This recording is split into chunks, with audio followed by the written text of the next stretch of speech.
Daredevil Born Again. Oh, yeah. Woo! All right, okay. Do we want to do like a number score for the first 2 episodes, or do you kind of just want to get into discussion? I want to do a number score for the first 2 episodes. Okay. So, season 1, episode 1 of Daredevil Born Again. What is your score? 1 out of 10. An 8 out of 10. Okay. Yeah. All right. Season 1, episode 2, 8 out of 10.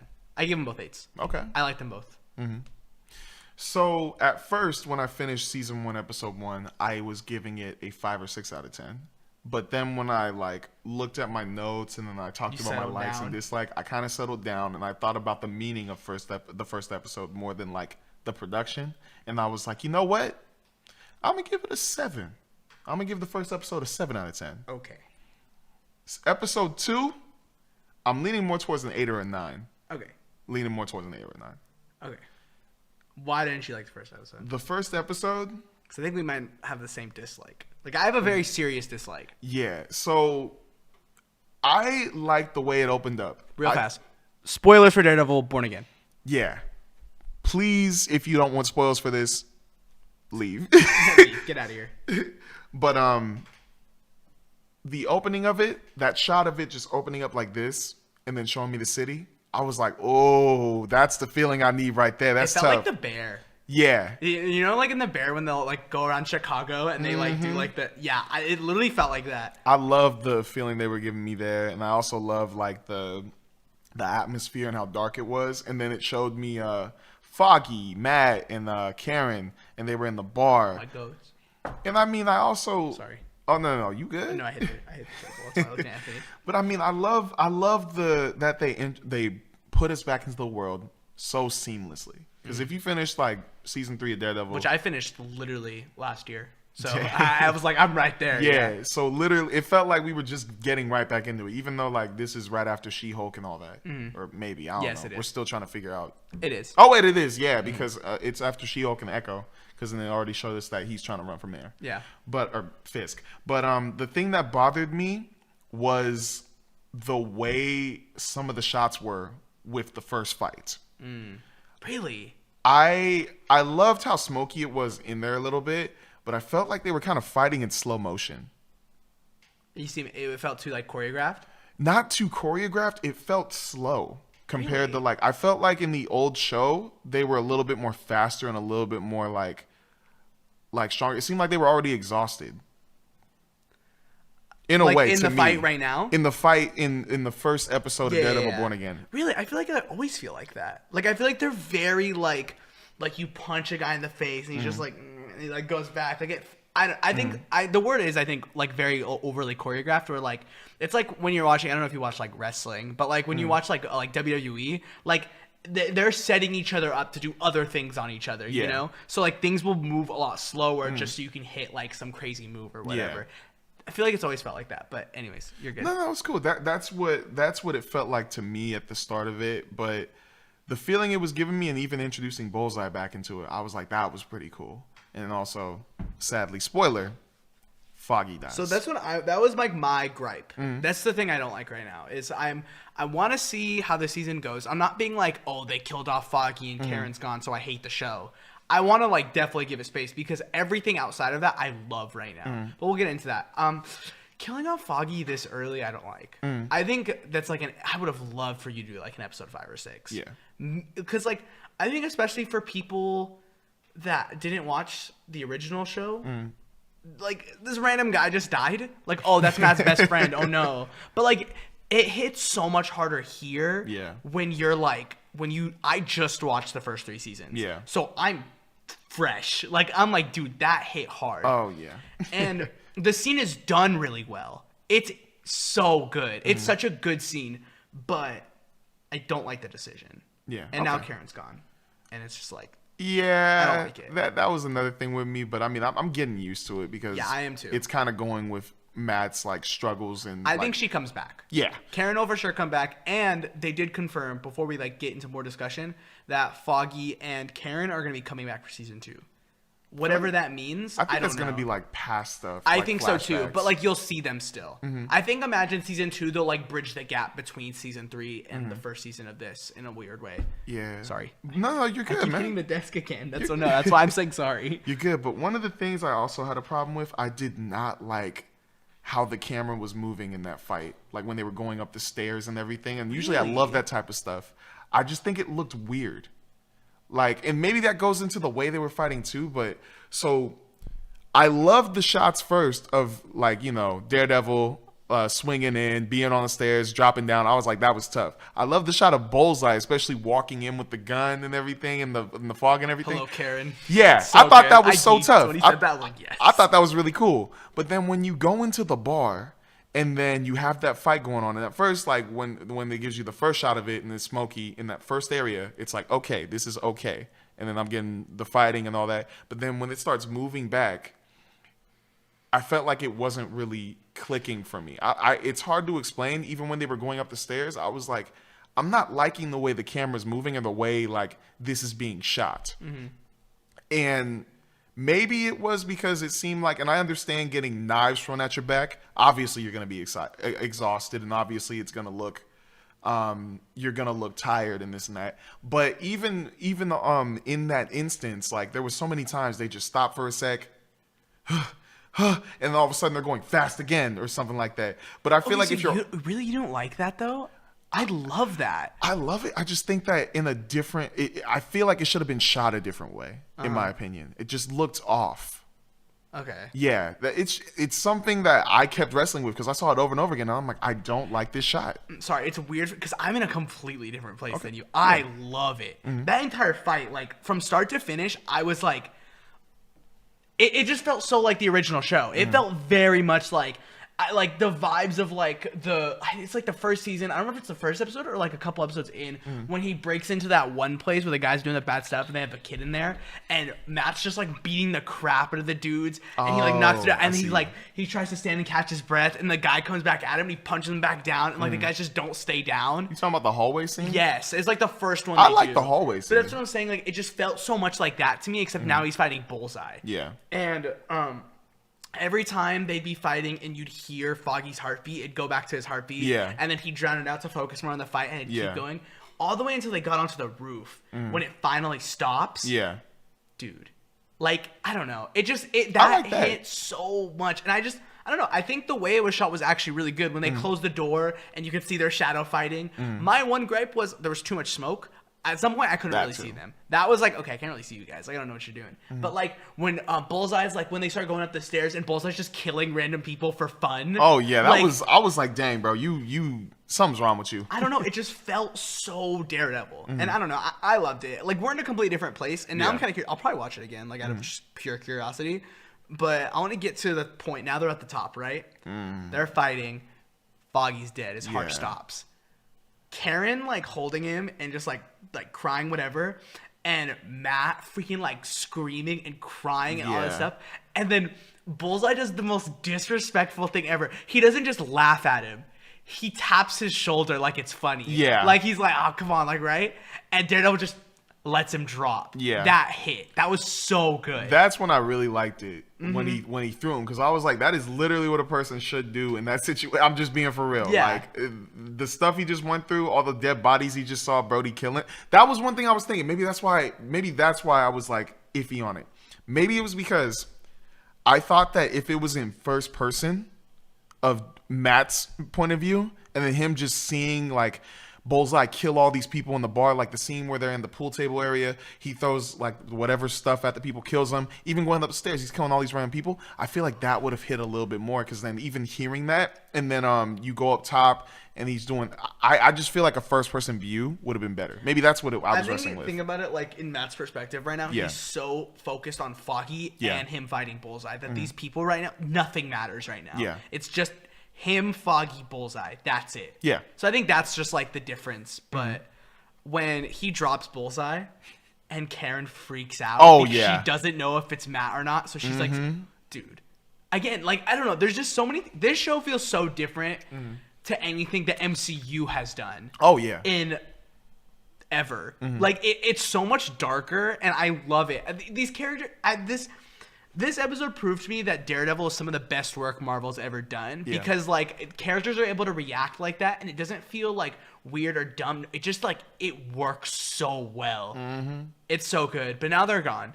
Okay, the scene in the courthouse with Matt talking about, now my friend's dead. This guy deserves like life and whatever. So good.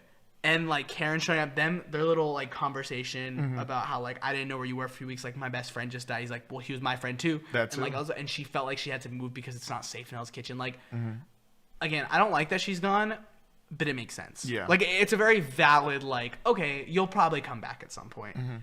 But it makes sense for her to come back at that point too, because it's a court case. Yeah, that was just like that was my only gripe with it was, man, like I am so upset that like this show's coming out now, and it seemed like we all like as a community fought so hard to keep Karen and Foggy around. Yeah. Because remember, originally the show's 16 episodes.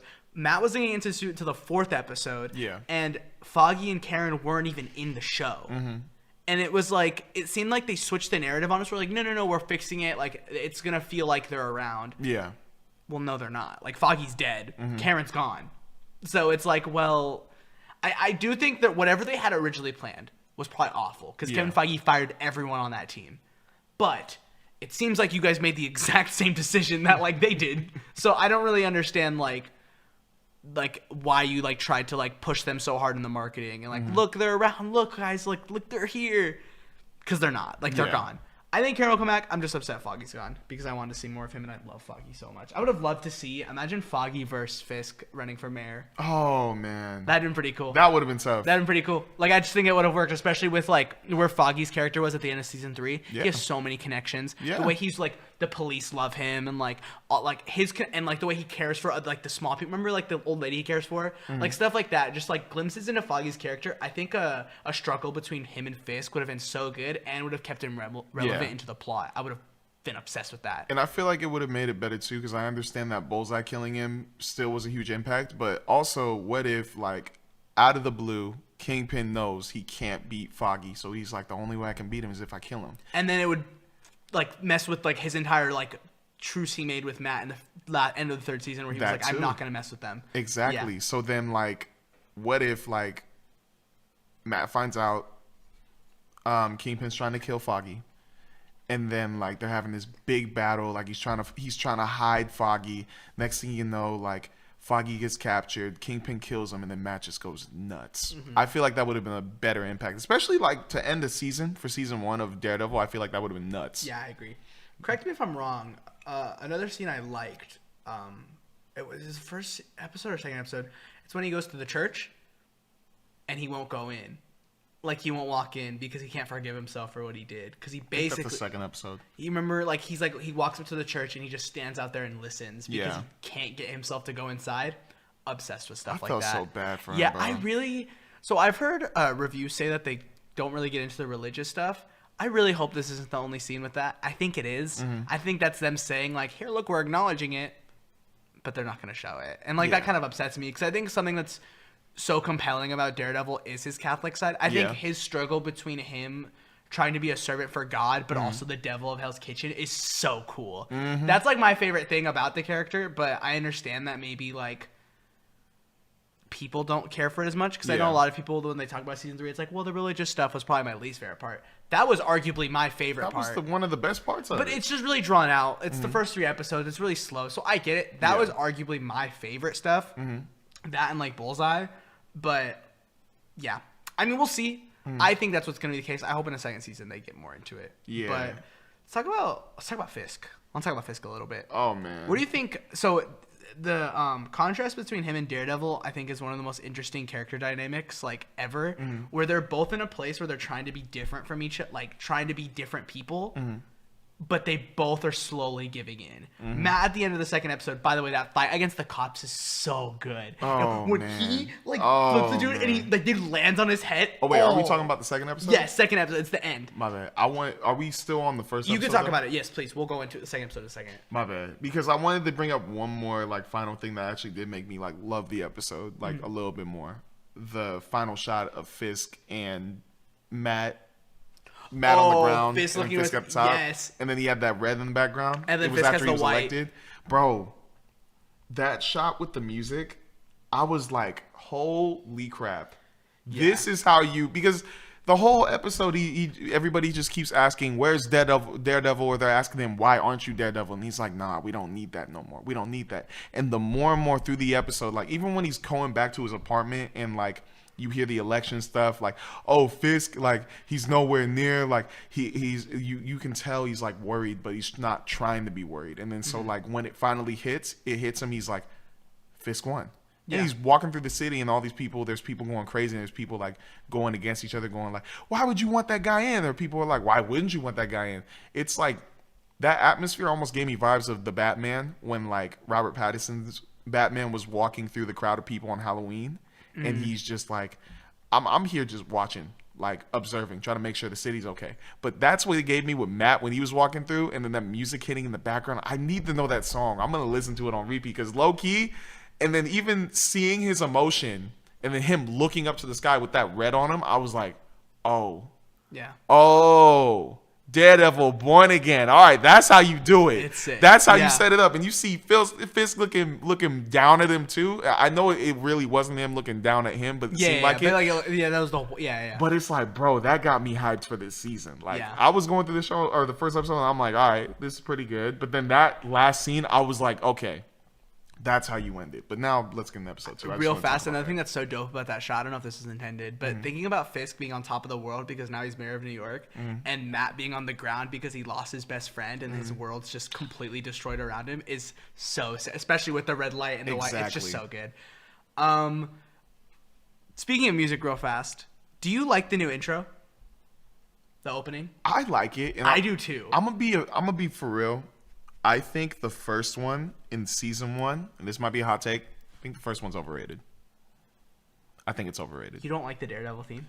I like Daredevil theme, but I don't think it's like the greatest thing of all time. Because I remember going through Twitter, I would always see that stinking theme pop up, and it'd just be like, you so much, bro. I don't think There's so much to that theme. I think it looks good. Maybe I'm thinking about the sound because the intro to it, I'm like, okay, this is cool, but it's like. I don't think it's the greatest thing we've ever seen ever. Here's the thing. What makes the intro from the Netflix show so good is that the sound is so incredibly unsettling, and the images, like when it's like the red is like on like flowing over like the angels or like the church and all that stuff. Like I don't know. There's something so incredibly unsettling about it that just gets me in a vibe, bro. Yeah. It gets me, and it's so satisfying. I don't know. I love it. I'm obsessed. I think it's one of the best like superhero themes we have, and I love that the new intro plays with it. It's different. It's definitely different. Like the opening is completely different, but then like near the end of it, it starts playing with the original theme, and then it cuts back to the newer one, and it's so good. Yeah, and they feel so different. Like they feel the same but different. Yeah. Like they're both definitely like a little bit unsettling and kind of creepy or whatever. This one seems a lot sadder. The new one, like it's very much like one note piano, like, and it kind of flows and then it goes into it. Or the other one was just like louder. I feel like it's a lot louder. Yeah, but I like the new one though. I do too. I do. Yeah, like I love that. Literally that helmet falling transition. Oh yeah, it's so good. I didn't see a lot of discussion on it. So that's why I was curious what you thought. I liked it. I just like when it came to that first season, I was like, guys, it's good, but let's stop. Please. I don't think it's that like the greatest thing of all time. I think it's good, but it's not the greatest thing of all time. But the new one, really good. Episode 2, yeah. So episode 2, we have Fisk, officially mayor, getting fed up with all this like, you have to do this, you have to get that. He's like, well, I'm in charge, so I can just do whatever I want. I love it for his character. And I think there's something really interesting going on with Vanessa. Yeah. Vanessa cheated on Wilson. Yep. Crazy, man. I was like, you gotta be dumb. Come on. You gotta be dumb. Who do you think you are? But also, look, I'll never say cheating's valid. But Fisk left for months and months and months. Look, man, I don't rock with her decision. But from a character perspective, it makes sense with her character to do what she did. It just makes sense. So I'm really curious to see them in couples counseling. I think there's gonna be some great, like, really funny scenes, just like because seeing Fisk in couples counseling is so funny. That was freaking crazy, bro. She over here she gives a whole paragraph on why she did what she did, why she feels the way she feels, and Fisk is like, I'm just doing it for her. I thought I was right. I was like, oh boy. But and now Matt's like new girlfriend, yeah. right? They don't have labels, but like they're dating. Matt's partner right now is now roped into it. Yep. Unintentionally. Yep. It's good. I am happy that, and I like her too. I like the new girl. Do you remember what her name is? I don't remember what her name was. I forgot her name. But I like her a lot. I think there's a lot of potential for me to get really connected. I have a feeling she's gonna die. She's gonna die. She's gonna die. Because you know who's gonna kill her? Homeboy. Muse. Yeah. Because Muse shows up. And you know what's so funny is I didn't even think about it. about it. Mute. My bad. Dude, Muse. I didn't even think about it. He shows up and he's like, can you sign my book? And I'm like, who's this weirdo? He's probably I was like, he's going to be something later. And then on Twitter, they're like, we got your first look at Muse. And I'm like, oh. You know what's crazy that too? Makes sense. I didn't know who the actor was for Muse, and I didn't know they were going to show us who he was. And then right when that guy showed up, I was like, wait. And then instantly, I remember him from Wednesday. And I was like, if they get him to play Muse, that'd be crazy. Like, before he said the one thing, when he said, I need help, I was like, oh, you definitely is he Muse? And then right when somebody posted that thing on Twitter, I was like, that is the perfect person to play Muse. Yeah, that just shows how dumb I am, bro. You're like, is that Muse? I'm like, oh, that guy looks cool. He's probably important later. That's what I was like, thinking. I just moved away. I was like, yeah. Yeah. For second episode, I don't think as good, but I liked it a lot. They're definitely on the same level for me, where I liked it a lot. Again, like, the action's still good. I like the White Tiger incorporation now. I like his story. Like, it feels like Punisher season 2, except different, definitely, because one guy's actually innocent. Punisher definitely wasn't. But yeah, I like what they're doing with White Tiger a lot, and it's, again, dude, it's really unfortunate that he passed away. Yeah. Like, it's really sad. But he's a great actor, and I would love to see him stick around. But now, like, they're probably gonna do his daughter. Like, I imagine they'll do Ava later. But I need to come in. The scene with the cops, dude.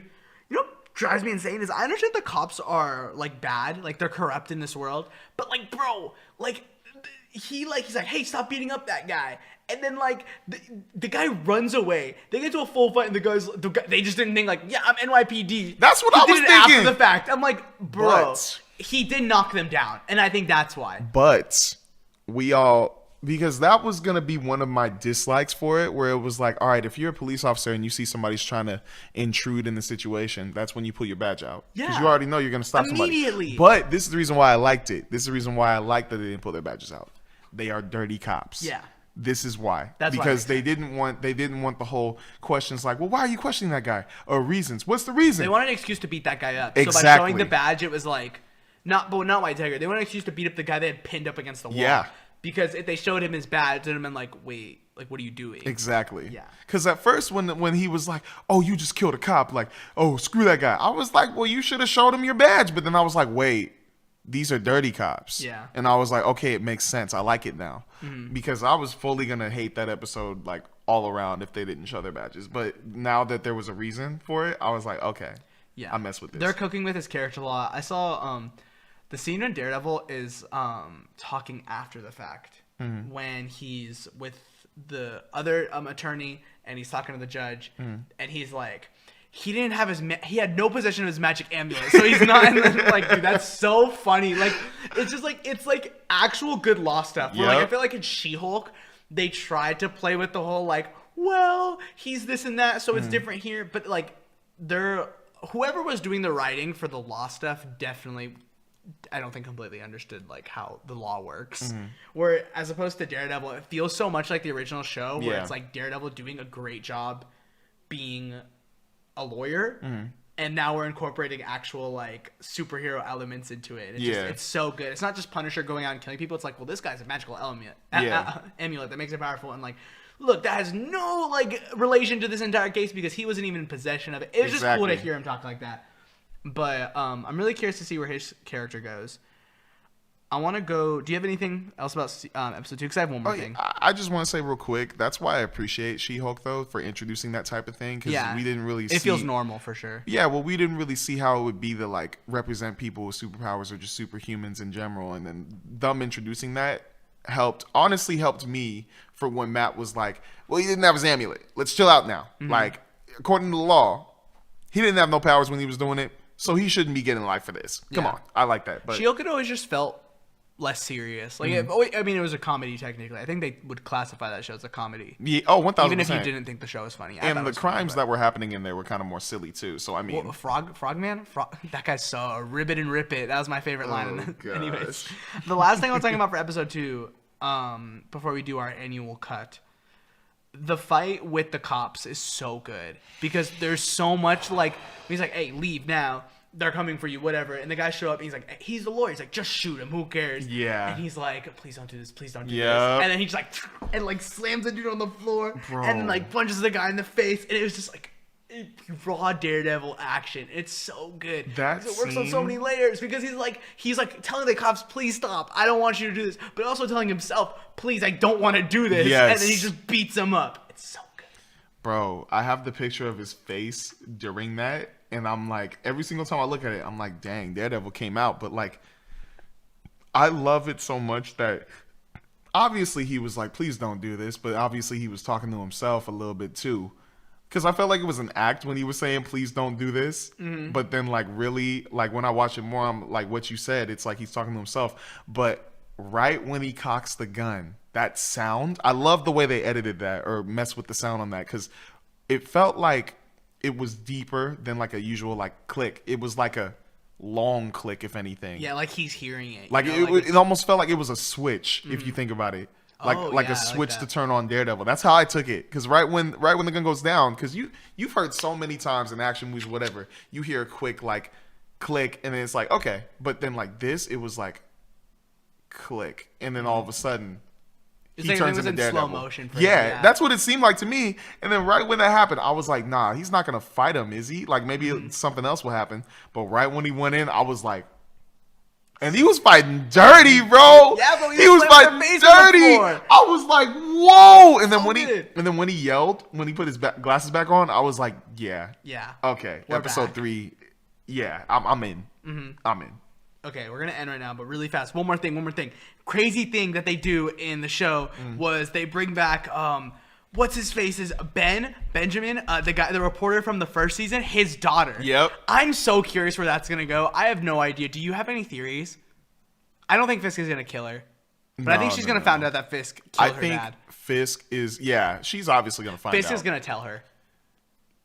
That's what I'm thinking. I'm thinking he's gonna build a team because remember that one guy who's with him, the young guy who's like really a huge fan. I love him to be honest. I think he was also in another movie, some type of gangster movie. I forgot what it was, but. He fits for it. I think he's gonna build a team around him, her, and then somebody else. To like control the message. To help spread the word through like young people, and then also like build an army. If you think about it. Yeah, I'm excited. That's Daredevil Board again. Here's our annual cut. So after I watched this episode, I texted you immediately. I said, Phil, text me you need to I cannot wait to watch to talk about it on the pod this week because that episode, bro. All right, full spoilers for Daredevil Born Again, Episode 3, Season 1. Phil, how do you want to start? Do you want to start at the end? Do we want to start at the end? Ooh. Let's start at the end. Well, no? You want to build up to it? It's so hard to even find a spot to go on because I feel like, yes, it's obvious what they were building, but like... Let's start where Daredevil would want us to start with. Yeah. Let's start in the courtroom. Yeah. All right? That felt... like pure Daredevil, dude. That literally felt like the Netflix show. Like literally the exact same thing when they're with the Punisher and they're like trying to get him cleared. Him being with Hector, oh gosh, dude, it's so good. It was really good. Like I don't know, it's a testament to that these characters understand. I don't understand law at all. Like I don't get it, but it's very obvious to me that the writers get it. That I know how to tell a really good court drama because I'm sitting there eating my apples and oranges at my grandma's house, and I'm just like, dude, is he gonna get cleared? I don't know. Like I'm actually worried about it. And the scene when they finally get the one witness to on the stand, and he immediately folds, and he's like. Yeah, no, they were just doing their job. I've never been there. I don't know what they're talking about. I'm like, dude, man, I was mad. I'm like, bro, what is wrong with you? You suck. I hate you. And then, I'm like, what are they going to do now? And then he does the, so you're saying you like helping people. Mm-hmm. You help people all the time. Yep. Yes, I do. And he's like, then, so would you say it's part of your nature? Why is this part of your nature? And he's like, well, I just feel like it's the right thing to do.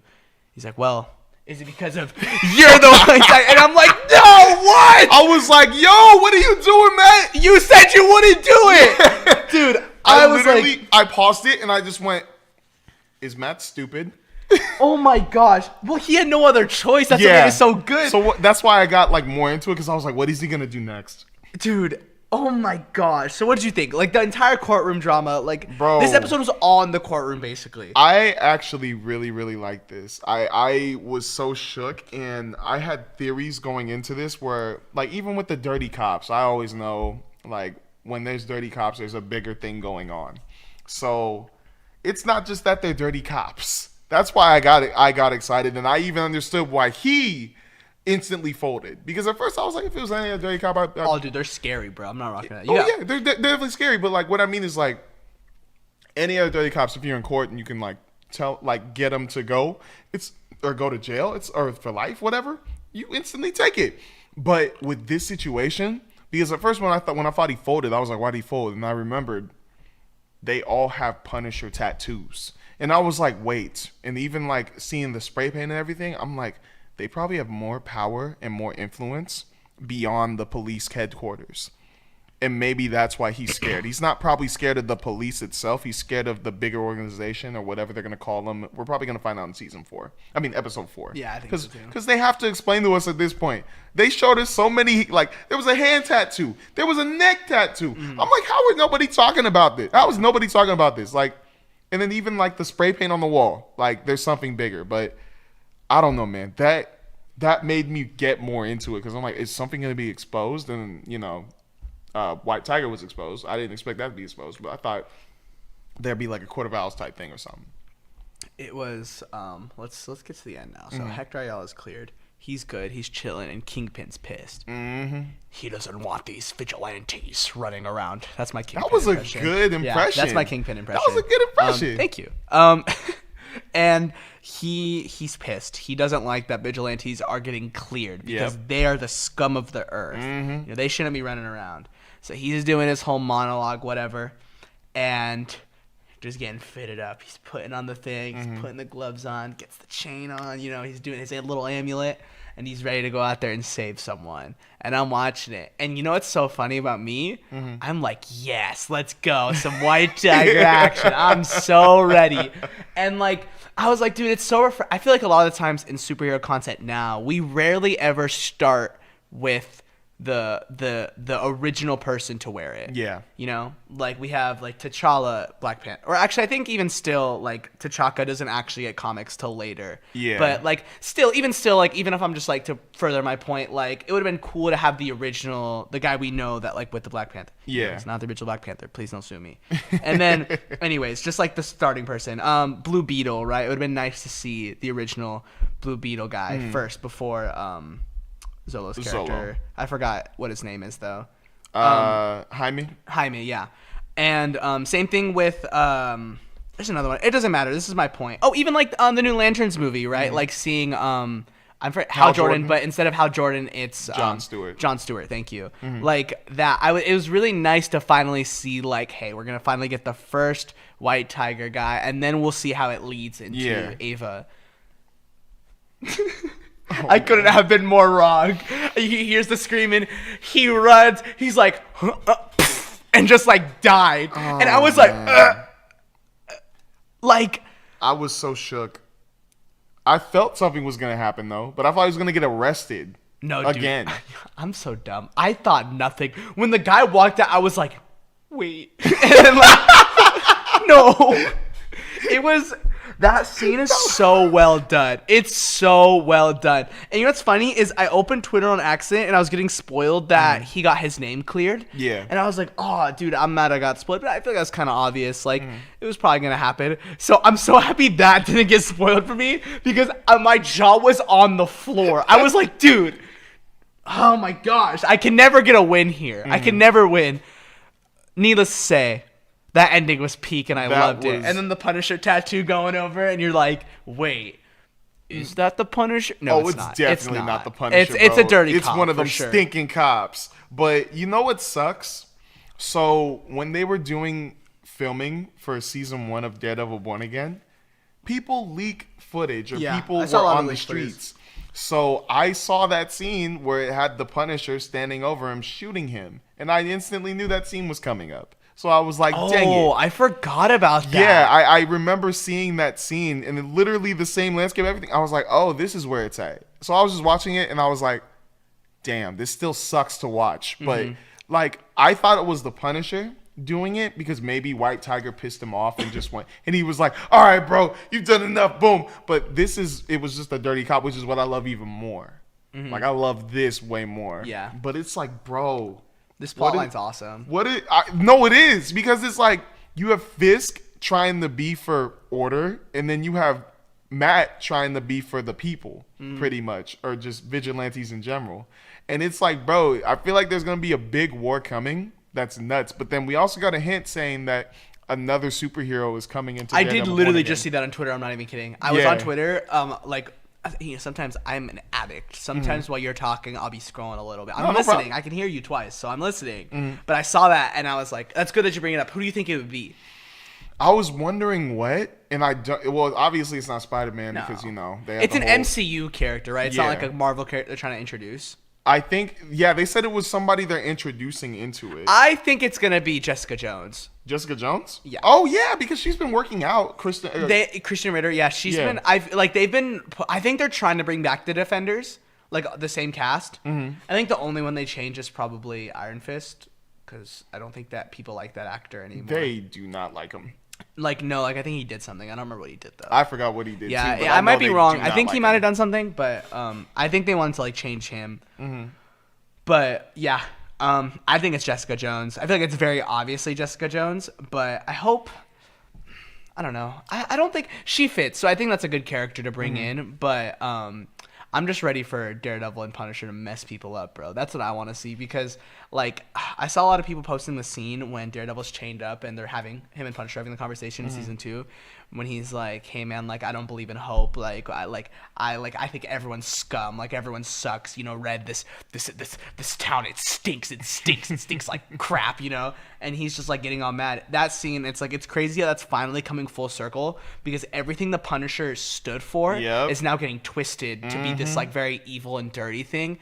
Even though I think we all watched The Punisher and we're I don't think I completely agree with this guy's motives, but we can argue that he's justified in the way he thinks, which makes an interesting character.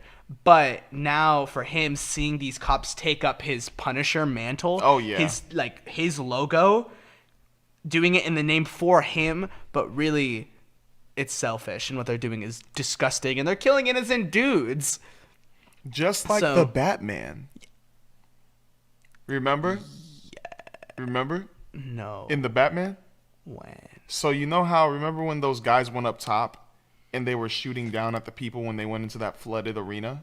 Oh, the other Riddlers? The other Riddlers. Yes, and then when he beats down on them and he's like, because remember at the beginning of the movie he said, "I'm vengeance," and then so and they he started goes up and making he's him. They're like, "I'm he's vengeance." I'm vengeance, and then he went, "Oh my gosh, I caused this," and it's it almost seems like with the Punisher, why he was doing it, but the cops took it as something else. Yeah, bro. That's making me love it even more just because of that, and I can't wait to see how this gets unraveled. And how many episodes did you say are going into Daredevil Born Again? 9. 9. The fact that this is only episode 3, man. I would have loved the normal 12, 13, but it's okay. I can only get so many wins, Bro, I'm just happy the show's back. This is gonna be nuts. But I mean, if they really bring Jessica Jones back, I'd be cool with that. I haven't seen the show. Cool, I'm gonna start that next, but I'm excited. Bro. I'm excited too. I'm excited. I can't wait. I would. I'm a lot more confident in the show's writing after after this episode. What's interesting? I saw a tweet. I think I lost it, but I remember it vaguely. I remember people saying Daredevil doesn't get in the suit until episode 4. Yeah. And it was a 16 episode season, and then Kevin Feige fired everyone. It seems like this show is still working a lot on the bones of what that original idea was. Yeah. Like Foggy dying, but Foggy originally was going to die by a dirty cop instead. Bullseye wasn't included, I don't think, until either at the end or even at all. I don't think he was addressed. I don't think he was going to get addressed at all. Karen wasn't going to get... I think it was... Original script, it was Foggy died off screen. Karen not addressed at all. She's just gone like she never existed. And then it was just going to be focused on like Wilson and Daredevil and then dealing with these cops. But now I think they're doing Muse too, which we have no... That's like another even piece we like... Oh my gosh. Where is he? That's going to hit. That's what I'm saying. So one worry I could give this show is, man, you're juggling too many things. You're running into a season 2 problem where it's you have the Punisher storyline, you have the Hand storyline, and like it's just like I don't know if this is going to work out. Yeah. And it kind of does, kind of doesn't. It's weird. But this is what I'm worried about is they're handling too much. But if they could stick the landing, this could be one of the best seasons of Daredevil, I think. You could argue this is better than Season 1 and Season 2 if it ends as strong as it started. Season 3, nah. Season 3 is peak. That thing's going to beat that. But Season 1, Season 2, yeah, there's potential. There's definitely strong potential, but we don't know. We don't know yet. But yeah, that was you have anything else you want to say? Just keep cooking. Just keep cooking. If there's still like what 6 more episodes to go. Yes. I think with the Muse thing, they could easily put that in and then go crazy with it. I think so too. I could see Muse being an end game like last episode fight and these dirty cops you beat 7 and 8. You know, I could see that.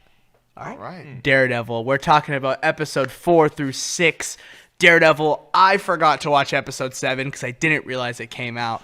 So episode 4 through 6. Phil. What did you think about episode 4 through 6? Bro. For the record, we have 20 minutes before we have to do our cut. Bro. Episodes 4 through 6, I mean, yeah, I watched 7, but they're building something, and I love it. And it's just the more Fisk and Daredevil interact with each other, or are interacting with the situation at hand, which is Muse, I'm just like, holy crap. Like, this is bringing them back, and I love it. Dude, it's... Do we want to talk about episode 4? What were the key takeaways you got episode from episode 4 for me, the thing that I'm upset about myself for watching is the way I watched it was bad. I watched like the first 20 minutes and had to stop and then waited till like 2 weeks later to finish it. So I was like kind of playing a little catch up. Two things I want to bring up that I remember very vividly. The scene when Fisk is listening to the kids singing to him and he's just like it was so funny. It's such an absurd thing. And I think it's not just like a comedy scene. It really plays into like the kind of mayor he's going to become where he just like hates stupid stuff like this. Like there's just a waste of his time. And you can tell he gets like really fed up because then he has to go to the next thing and next thing, whatever. And I think it's been really fun to watch this Kingpin who's trying to be better but still is bad. And this Kingpin is now slowly becoming more of like a tyrant. Yep. Someone who doesn't just want to help anymore and like maybe like fix himself. No, he's like, nah, dude, I'm about to run this whole damn city. It's mine.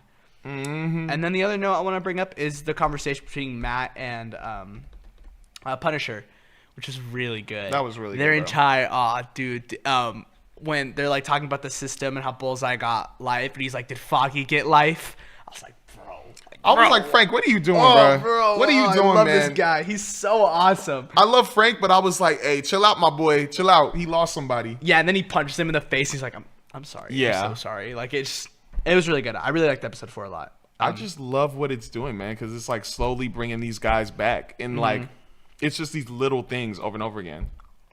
I'm in love with it, bro. I didn't think I'd be really into Daredevil Born Again, but I'm liking it. I'm pretty confident Muse is going to kill... what's her face? Catherine? Oh, you talking about the girl he's dating? Helen? Helen? I think her name's Helen. I don't remember her name. No, it's got to be Helen because I literally was looking this up because I've been trying to figure out like Heather, my bad. I apologize. But bro, yeah, Heather Glenn. These episodes because or before we go more into it, do you have anything else to say about episode 4? No. You just like it was a nice moment between Frank. Yeah, good, solid episode. 5 a little worse because it was kind of just in a bank. That one seemed like a filler episode. I really liked that episode. I liked it. It was a good episode, but and we know why. We know why. Wait. Where's episode 5 for me? Oh, there we go. Kamala Khan. Kamala Khan's dad was in it. Yeah. And bro, that low-key got me hyped. I was like, I thought he was canceled. I'm not gonna lie. I thought he got canceled. The guy, the actor. Really? Yeah, what I thought did he he do? did. I thought he was like talking to little kids or something.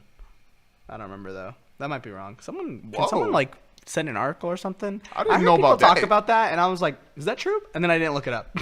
I just loved how like, you know, he keeps talking about his daughter. He's yeah, like, and he's like dropping all these hints, and he's like, who? Yeah. What? Miss Marvel, huh? And like, I love how like Matt was interacting with him. And then obviously it was St. Patrick's Day. I think they just wanted to put the St. Patrick's Day episode out there, but it was leaning towards something else. But bro, the way Matt was and the way he was like manipulating these guys, so cool. And then like how he became, in a way, he was almost like Batman. He just went down there, he knocks out a couple of the guys, he comes back up. And that fight at the end when he messes that guy's leg up, I was like, oh yeah, dude, that was rough. I was like, Matt, what are you doing? I've never seen anything like that, bro. He just jumps up. I was like, calm down, bro. It's not that deep. I was like, you could have just kicked it or something. That looked like you just tore more than his ACL. Yeah. Another interesting Easter egg. Yusuf, that's Kamala's dad. He says Kamala is in California. Oh, yeah. yes. West Coast Avengers. That's what they're doing. So we're gonna get. Look, with the popularity of Marvel Rivals, Jeff the Shark is for sure gonna become in the MCU, and he's part of the West Coast Avengers.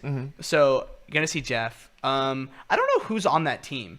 Actually, do you know? I'm gonna look it up. I'm in no man's land when it comes to this next version of Marvel. It's like I think Kate Bishop's on there too. It's a lot of Kate Bishop, Gwenpool, which would make sense with Jeff the Shark, Kamala. There's a big roster of them. Wait, Gwenpool? Yeah. Gwenpool. Gwen Stacy is Deadpool? No. Gwenpool is like a. How do I explain Gwenpool to you? I don't know if it's. I don't think it's Gwen Stacy. No. But Gwenpool is a character from the real world that's really into comic books that gets sucked into the MCU. Oh. Yeah. Okay. Her pet is Jeff the Shark. Right? I'm not wrong on that. Someone correct me if I'm wrong on that. I don't know a lot about her, but I'm pretty sure that's what her origin is. She's an interesting character. I wonder if they'll end up doing that. But Gwenpool's really popular. A lot of people like her, kind of, I think. But yeah, so it's just a cool little Easter egg to see that Kamala's like doing something, because I like her a lot and I want to see her more. But yeah, episode 5. Anything you want to say about it? Like other than that, I just love all the Easter eggs and also how Matt was in that episode. But yeah, I had fun with it and also the characters they introduced. But yeah, that's pretty much it. Episode 6 is the one I want to talk about. Here we go. Episode 6 is, dude. Here we go. Okay, I want to start by saying one complaint. I right. think this season, you could argue, is biting off more than it can chew. It starts with, obviously, the white tiger stuff, which is really good, which then leads into the corrupt cop stuff, which is pretty good. And, like, those are kind of, like, together. And then now this Muse and this Kingpin stuff. And here's my problem. I would have loved to see Muse be more of a threat. Yeah. Like, throughout the beginning, like from the first episode. I wish there was an investigation of who this guy was. Yeah. Because I think there was potential to make him really, really scarier than he already is. Because throughout the season, they're like showing like spray paint and like art like that. And then him carrying bodies. Yeah, and like what they're teasing, but it's like I would have loved for them to pick up on that faster. And then Daredevil try and actually properly investigate that with the law and like sort of move around that, do this thing. I think maybe that wouldn't have worked, and their entire purpose was to show that like Matt's done waiting for the system to do its job and have Daredevil actually go out. But I don't know. I guess I would have liked, like, I think Muse as a character would have been really sick in the Netflix show. Yeah. Where like it would have been like this really, like they would have done it I think a lot better. But one complaint where I wish he was in it more, which is basically it's a compliment. Like he was so good. Like again, he was so scary. Oh my gosh. Yeah.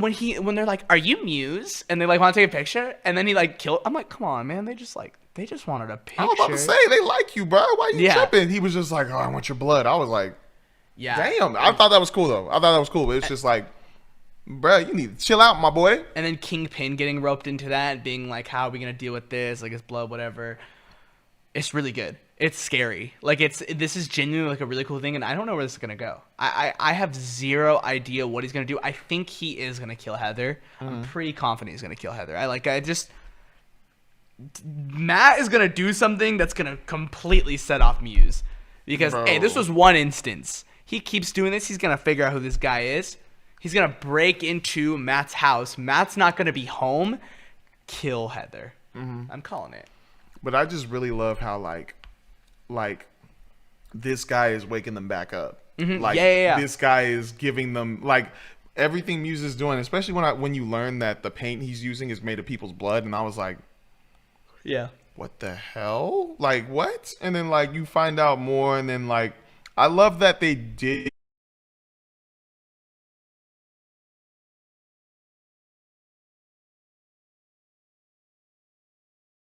get rid of vigilantes, because I mean he had, you know, his fights with Daredevil with the mask. Yeah. He don't care really about all the other vigilantes. He's just like, oh, they're ruining people, like they're ruining our progression, this and that. Like he just wants to get them off the street. You have to do it in the Wilson Fisk voice, though. Yeah, let's do it. I can't do it. Yes, I can't do it. You haven't tried it. I don't know how. I want to be another part of the city. I want to. No, you have to talk like I don't know how to do that. Like, the progression. These vigilantes. That's really spot on. They're gonna. Yeah, I'm building a task force. Bro, that scene though, I was like looking up the characters I was mentioning. I don't know anything about the like Daredevil comic books, but apparently this Cole North guy is part of it.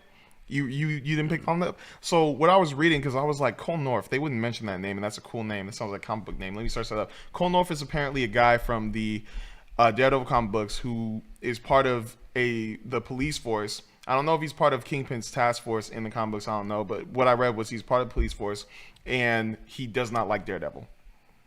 And I think that's cool because, I mean, he didn't seem like he's a super big character, but he is a big part of the task force. And him and that one bad cop, they've been showing up everywhere together. And so I think that's really cool because I think he might be a bigger character in the future in season 2 of Daredevil Born Again. But I just love how Kingpin right now is forming a team, and it's supposed to be an anti-vigilante task force. And then Matt, we keep hearing over and over again, he's supposed to be building a team too, but with heroes / superheroes.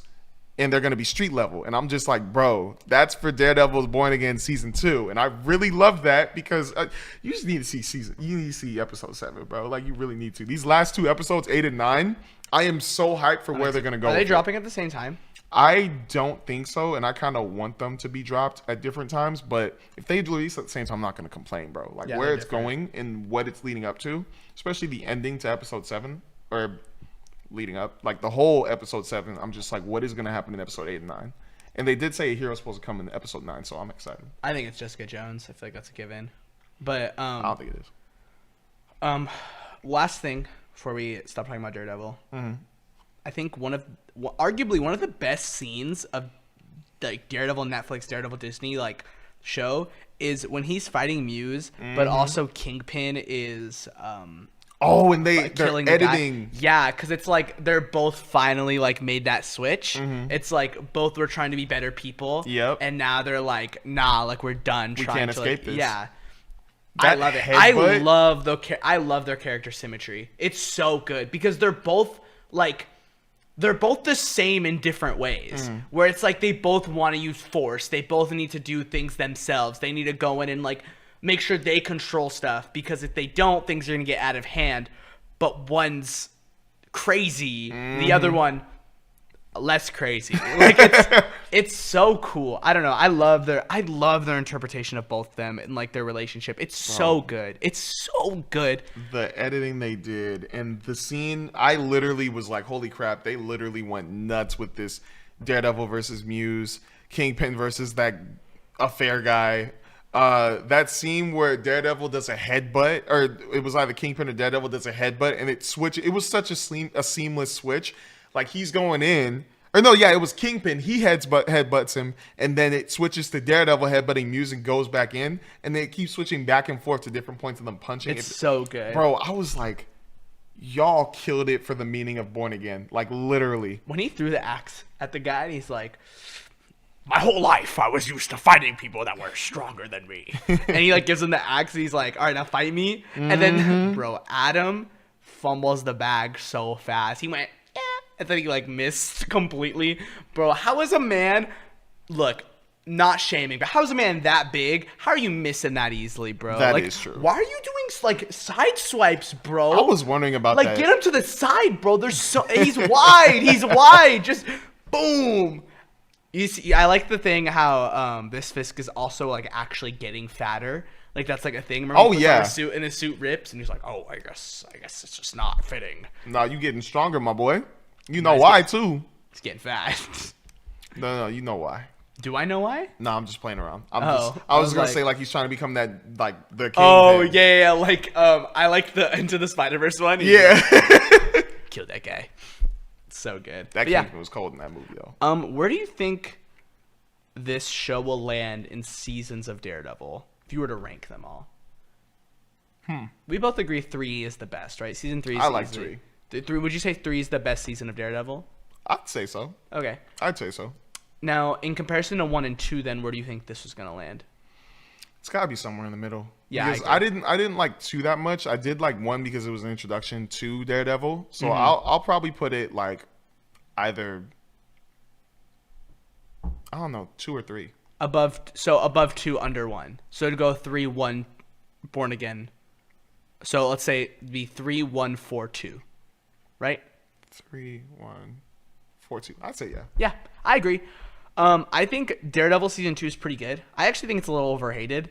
I think the hand stuff though is just not as interesting as the Punisher stuff. Yeah. And I feel like this show is kind of running into a similar problem. But what's good is everything's really interesting. I'm worried that they're not gonna like.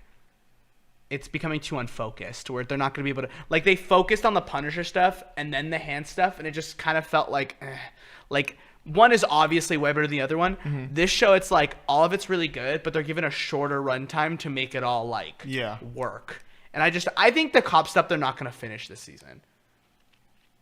Are you calling Task Force? Yeah, like I think like the corrupt cop storyline, I don't think they're finishing this season. I think that's a season 2. But like I think it'll be like more faced head on season 2. That'd be my guess, but I don't know. I think it's gonna be a whole out war in season 2, bro. I believe it. Yeah. I think it's gonna be sticking Daredevil and his team versus Kingpin and his task force. Jessica Jones, Iron Fist. The guy that played Iron Fist wants to come back.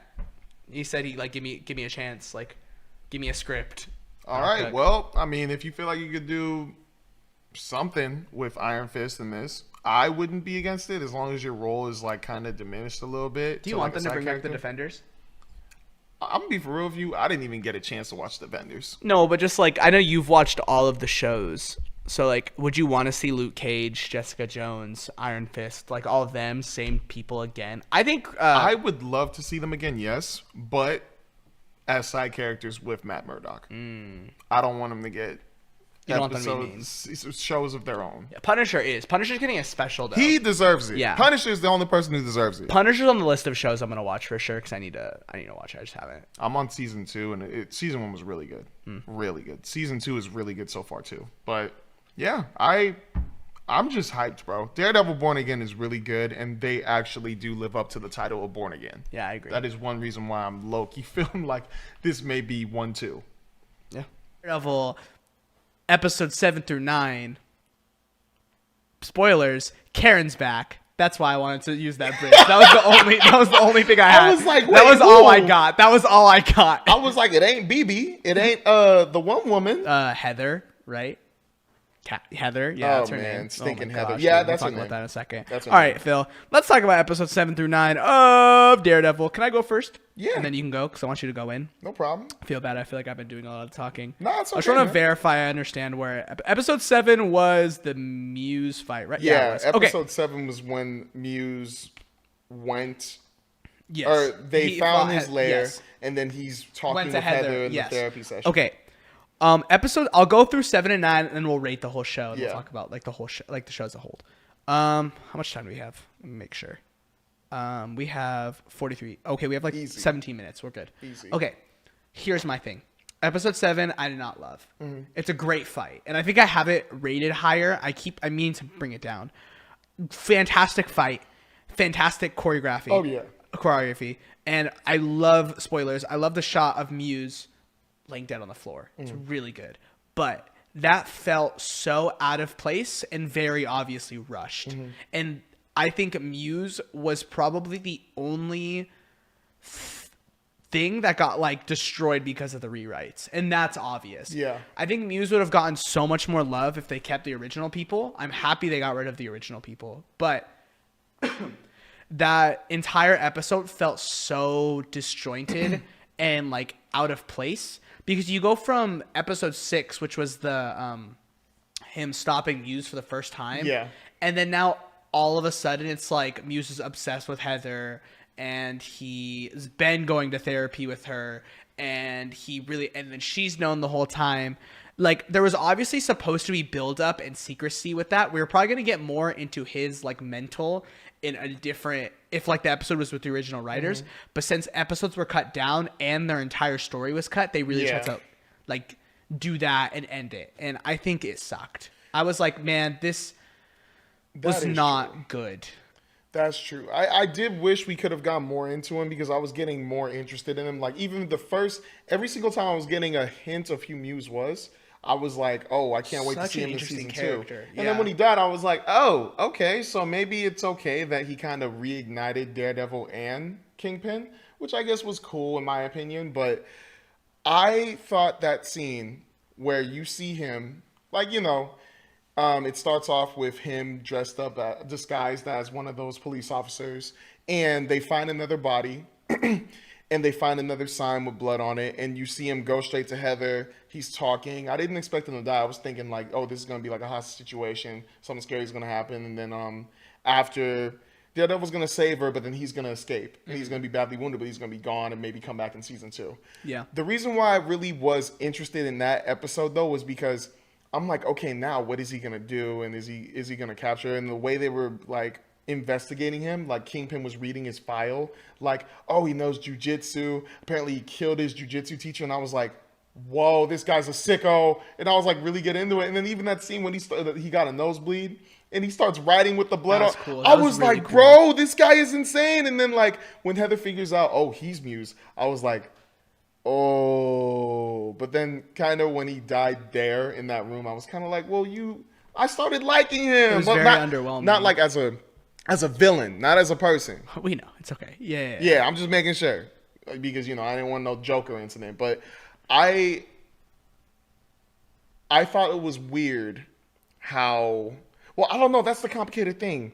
I think I'll just go straight into talking about episode 7, what it was, and then we'll go through, because episode 9, I think, really helped me like episode 7.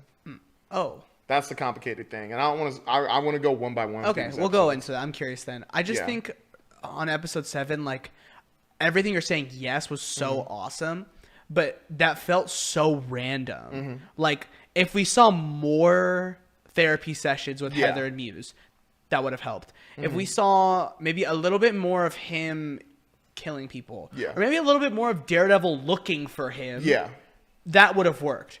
But that didn't happen. It was sort of just, and then, okay, I'm going to call bullcrap on this really fast. The drawing of Daredevil of her, and he's like feeling it, and he's like, wait, that's how Heather's face feels? I didn't buy into that. That was weird. Because I thought about like, form factor, I guess, but that was a flat drawing. That's why I was kind of weirded out about that part. So, because it was pencil too. Yeah. It was like, it's not like, did you like read the lines or something? And that's what it could be. I think technically, like maybe he's able to like feel where the lead's placement is. He's lead man. But he, like, the thing that doesn't make sense to me is, like, I don't know. I just thought it was kind of weird, and it didn't make a lot of sense to me. I can't really, like, please someone let me know if, like, that makes sense. I just, like, someone explain it to me, because that didn't make any sense to me. I was just like, I don't really buy into that. They should have just gotten the mannequin and just... Yeah, that would have helped. Like, yeah, if it was the exact same, that would have helped. But yeah, I don't know. I think that felt rushed, and that's to me where I started not liking Heather. Not that I hate her. I think her character's pretty interesting. I think like what they're doing with her is going to be interesting, but that was a start for me where I'm like, yeah, I don't know. Hey, Matt, you got to get out there, bro, because she's, Episode 8, though.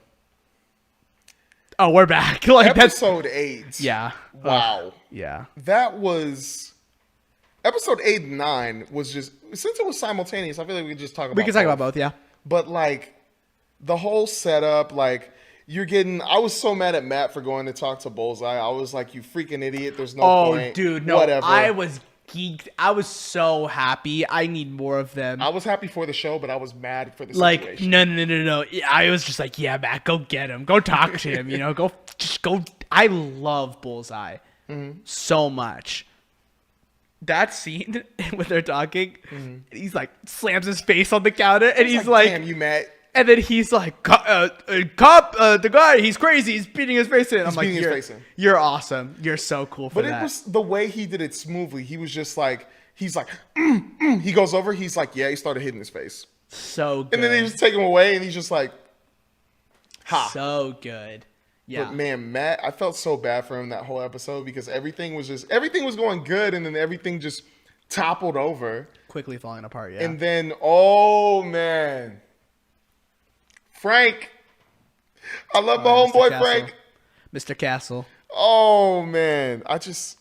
Frank, ever since I've been watching The Punisher, I still haven't finished season 2 yet. I'm gonna watch it. It's on like the front list right now. I'm definitely gonna watch it before. I love Frank, bro, but like him being in Daredevil Born Again just really helps because I think he's that voice for Daredevil to come back. I mean, there was a lot of different I feel voices. like he's the devil on his shoulder. Yeah, he's the big devil though.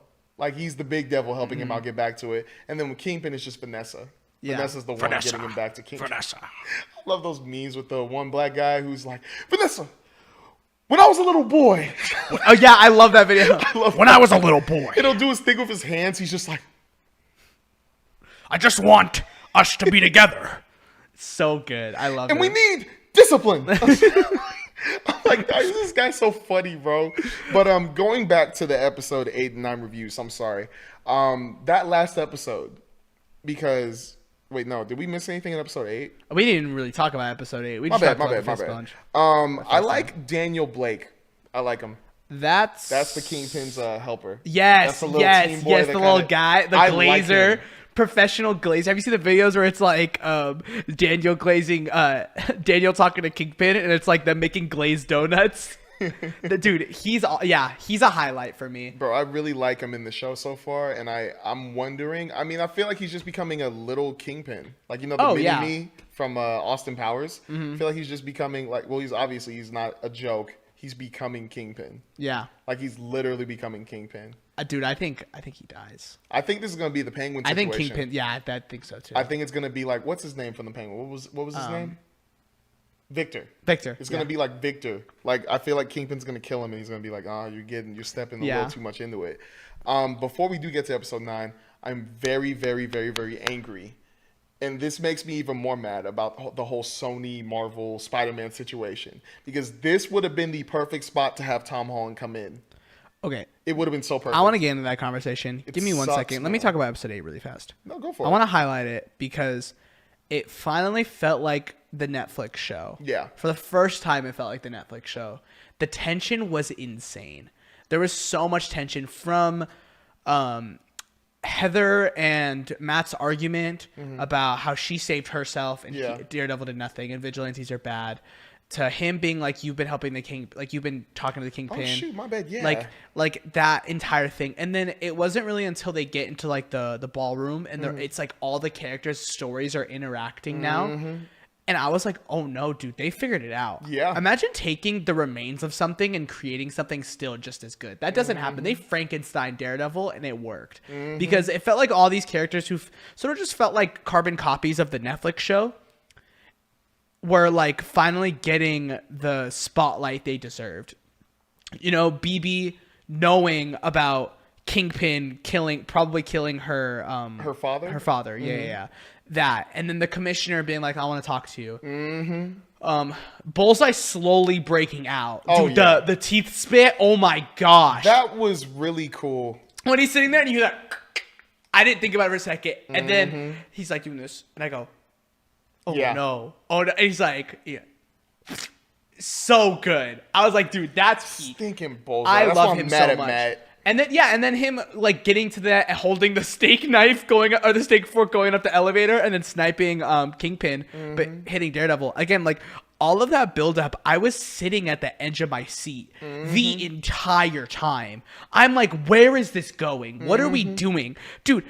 To help, like this wasn't just a me thing. I was at my grandma's and she was watching with me. She has no understanding of what's going on. Yeah. And I was explaining to her like the beefs between like characters and who they are, what's their deal, whatever, while watching. And even she is like, superhero soap opera. What the heck? When Bullseye like spit, she's like, what the heck? How did he do that? It was like, so it's not like the tension in that episode was perfect. It's so good, dude, and I'm really happy that it felt like that. But really fast, before we get into episode 9 and we'll talk about the rest of the show and our thoughts, let's do our annual cut. And we are back. All right, yeah, so we're talking about episode 8, episode 9 now. Phil, what were your thoughts on episode 9 now? I really liked episode 9. Okay, I want to talk to you really fast. You said episode 9 helped you with episode 7. Can you explain that now? So the reason, I think it was mainly because of the whole Heather thing. And then, all right, so I'm going to say Heather killing Muse. Yeah. And then Kingpin building an army. So the whole time, I think it was episode 4 or 5 where we finally get, or episodes 1 through 5, Matt is wrestling with, should he become Daredevil again, yada, yada, yada. And then episode 6 is when it's like, yeah, he's back. He's fighting Muse. We're finally seeing him do him. And then Kingpin... We don't really know if he really is Kingpin. We see that fight, but he's still not Kingpin yet. So things are going good 1 through 6 for Matt. But then the reason why 7 through 9 were like, holy crap, is because Muse and the situation with Heather brought out Kingpin. And then also Vanessa thing and all that. But like, you're thinking, okay, but we're still going to see Daredevil do something to him. No, Kingpin fully. This was 7 through 9 was Kingpin's get back. So, you know, you have 7. Heather kills Muse. And then I'm thinking, okay, like maybe this will like scare so much. Like for a second, I'm thinking like from what I'm seeing, this is going to scare so much. Like she's probably going to stay away from everyone, everything, like go crazy or whatever and like stay away. But no. That dialogue that she has with Matt when she's back at the apartment, you talking about, oh, she saved herself. I was like, oh. And then the way she was talking about Daredevil, I'm like, yeah, I like that. What the heck? I like that a lot. Yeah. Yeah. So then you go to episode 8. They're at the dance, and then she's talking with Kingpin, and Kingpin is slowly starting to say like Matt's Daredevil, and I'm like, oh shoot, he's trying to get her on his team. I forget, does she tell him or does he tell her? Nah, not yet. Okay, he like hints at it though. He hints at it though. Yeah. So then the gunshot goes off because it was right before the gunshot goes off. So then they split apart, everything like kind of goes dead for a sec. Matt's in the hospital and then she's there and then Matt says, I think he said the name Karen or something. Or oh my gosh, I got so happy. Dude, like when he oh my gosh, when he is like, Karen? Yeah. I was like, yeah, let's go! So right when he said that, and then she goes and sits down, she's kind of disappointed. I'm like, okay, so now their relationship is about to be over. And then you get the ending scene with her being with Kingpin, and he wants her to be in charge of like, I forgot what it was.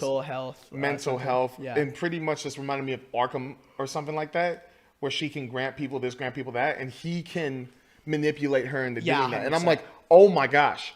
This is his army. And obviously at the end, like Daredevil, like he lost, like fully. He full on lost, but you can tell he's building an army. I know everybody's like making fun going like, oh, like that those armies funny. crap, but it's I'm like, not going to lie, no, that was pretty funny. I know it was, but that's not his final army. Yeah, and I think I saw the director explain this. He said like, we didn't want it to seem too hopeful. Yeah. If he walks in the room and Jessica Jones, Luke Cage, Iron Fist, Punisher, Spider-Man, they're all Misty Knight, I forget. Yeah, Misty Knight. They're in there.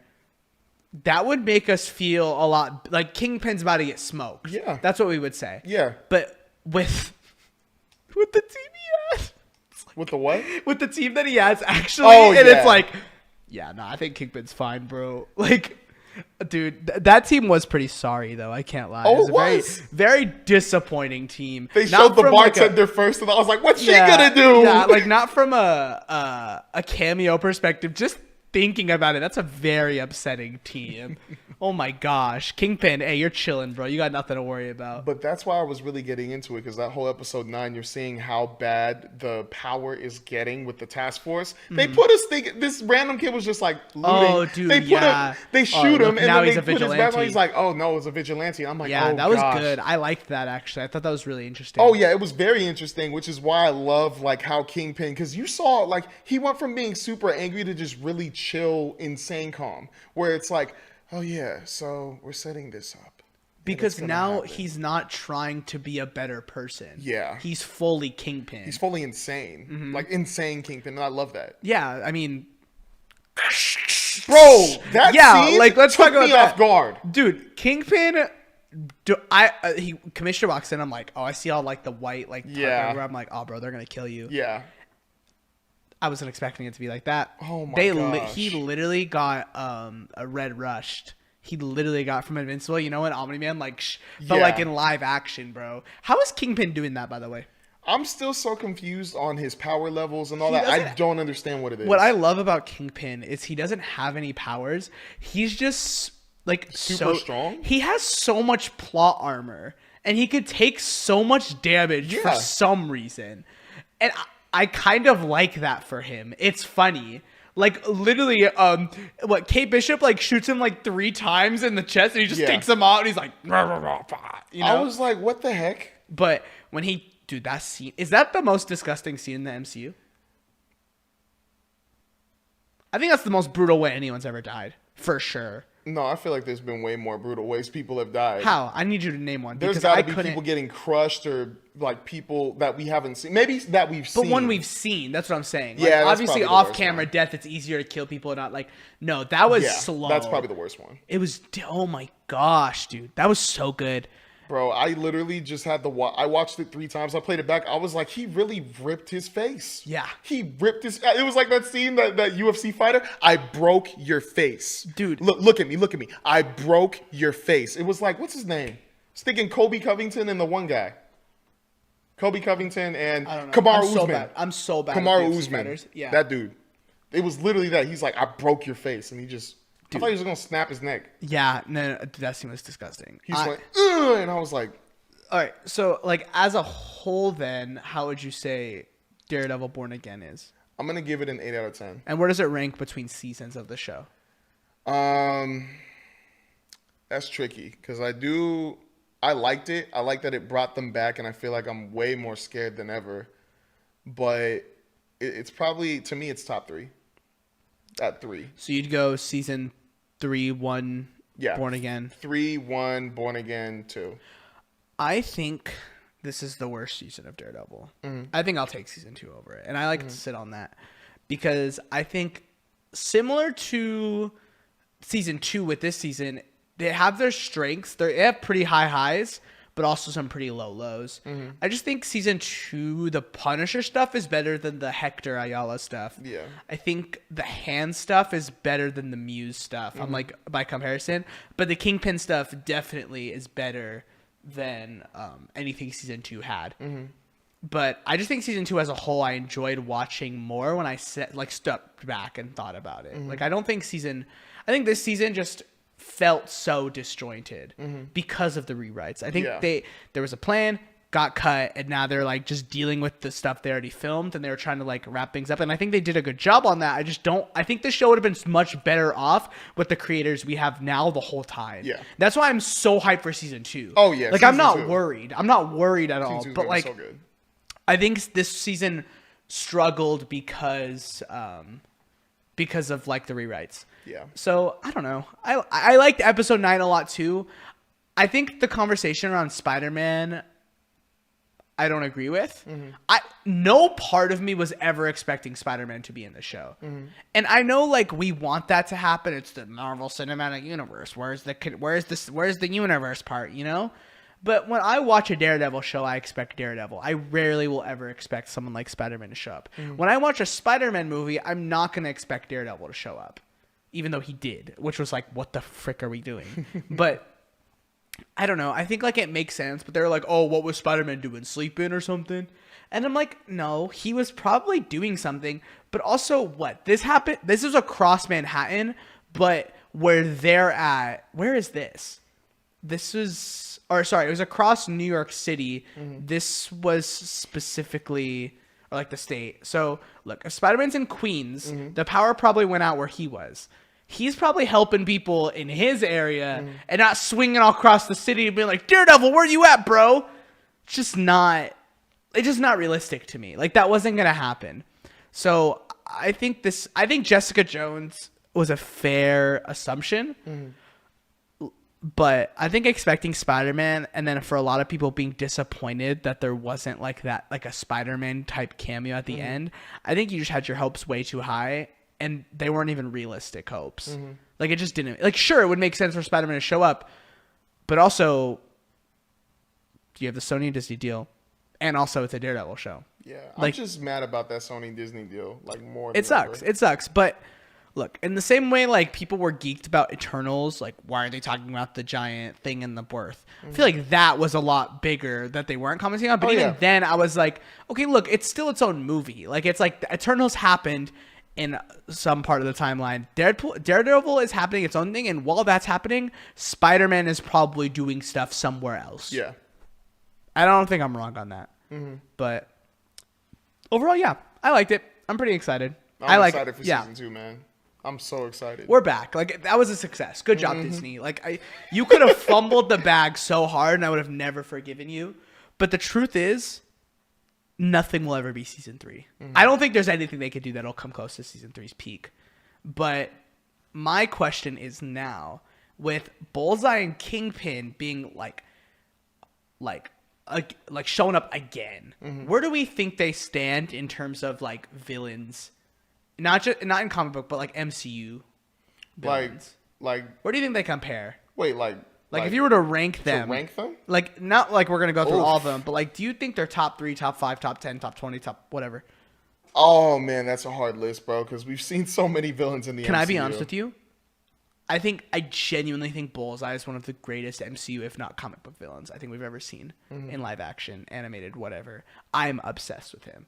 Every time that dude is on camera, I'm geeked. Every word. When he comes into a room and he goes, "Hello, Karen," I'm like, wow. Oh man. Like, it's just, I think Wilson Bethel's Bullseye is incredible. I think it's up there with Josh Brolin's performance of Thanos. I would put it up there personally. Okay. They're not the same caliber of villain. Thanos is big world, scary universe threat. But Bullseye, dude, how is that man so terrifying for, like, I don't know, like, he's not Thanos, but I'm just as scared of him. Like, he terrifies me. Yeah. He has so much aura, and I know it's an overused and kind of a cringy word, but, like, I think it works for him. I think that man takes over the screen every time he's there, the same way Thanos took over a screen whenever he was there. And I don't think I'm wrong on that. Like, I'm so confident. I wouldn't say he's better than Thanos, but I think he's on his level. I'm iffy on that because I feel like there's still some villains that we haven't named that have a little bit more like oomph to them in that Thanos area. But I'm not. I could say maybe top 5, top 10, but I don't know. Thanos was just different, bro. Like, I'm not saying power wise. It's just that like that first introduction of him fully in Avengers Infinity War was still the toughest. And then when you get through Infinity War, he does the thing and you get to Endgame and you get that different version of him. It's like that. The version in Endgame was worse. I just think way worse. I just think we need to talk about his performance. Like, again, this is crazy. I'm putting it up there with Heath Ledger's Joker. I put it up with Josh Brolin's Thanos. I honestly think Wilson Bethel needs more love. He's not in anything. He doesn't get a whole lot of jobs. At least not that I can think of. Yeah. He needs to be in more because that dude can act. Yeah. And he owns Bullseye for me now. Oh, if you come 10 years down the line, like, he established that character. But not only just that, like, when I think of MCU villains, I'm going Bullseye. I'm going Kingpin. I'm going Thanos. You don't like Colin Farrell's Bullseye? You know, I've never seen that movie. I need to watch it. Dang. Like, but that's like, I'm trying to run through like Marvel villains really fast. Like I don't think Iron Man has a villain that comes close.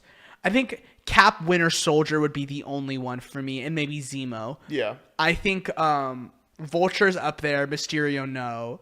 Guardians, I don't think has a single one. I think 3, you can argue, is a great performance, but it's not one that I'll ever like remember. Yeah. What's his name? I forgot his stinking name, It's bro. it's like the engineer. It's like one of that kind of thing. It's not what his name is though. But like I feel like when we go through the MCU villains, Thor doesn't have a single villain that compares except Loki. But Loki, I won't even put in the villain category anymore. Villain is Loki is just a top 3 like MCU character. Yeah. Like he's just like wow. I think villains, dude, like Bullseye and Kingpin are like on top. MCU especially. Comic book, different conversation. That's a longer conversation. Yeah. MCU, Bullseye, Fisk. I think we got to put some respect on, especially Bullseye's name, because I think he's fantastic. I feel you, man. Yeah.